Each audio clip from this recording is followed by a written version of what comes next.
Thomas County 911 Dispatch serves as a liaison between the public and emergency services, answering between 200,000 and 250,000 calls per year.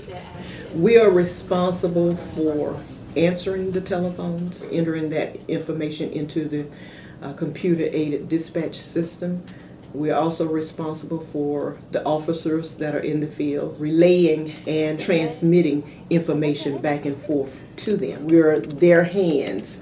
We are the branch that actually connects them. The hands making those connections are the 5 dispatch officers on shift at any given time.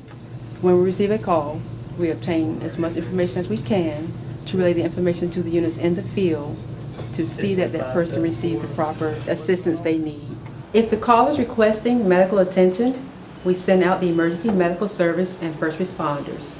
If a person is hurt, we have emergency medical dispatchers who are trained to walk the caller through life-threatening situations until EMS arrive on scene. In the event of fire, it's imperative we determine which units are closest to the address. When we have a distressed person on the line, we stay with them until help arrives. And if it's a criminal activity, we analyze the situation to determine which agency we need to send. Stop! The Thomas County Sheriff's Office or City Police Department. In some emergencies, dispatch employs a tool known as Reverse 911, using a database of phone numbers and addresses to send recorded emergency notifications to specific geographic areas. If there were a missing child, we would receive the information again from the watch commander that's on duty on scene, and they would advise us of what to say.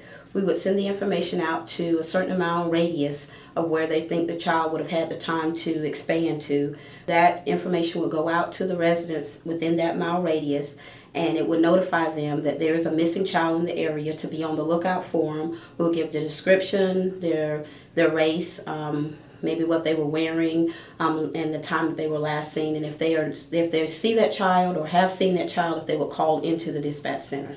Another tool employed by dispatch is the Moto Bridge, designed to facilitate communications between agencies using different frequencies. 23 Thomas, just be advised, substitute traveling high rate of speed southbound, go ahead and notify Jefferson County. 10-4 Unit 23 notifying Jefferson County and Florida Highway Patrol. And if there's an address that appears to be incorrect, if an officer comes upon that, we have our mapping and addressing department that we make contact with, which they are basically responsible for addressing and mapping the entire city and county. The job that we perform literally affects every government agency inside the borders of Thomas County. We assign every address. That includes Thomasville, Pavo, Boston, Barwick, Coolidge, Meigs, and Oclotney. We're responsible for all of it. We assign the address, we go GPS that point, we load it onto the 911 mapping system so that every address appears on the map in the 911 center. Thomas County Dispatch, Charlie 22. A dynamic mapping system coupled with effective emergency service dispatching allows for the handling of over 30,000 calls per month.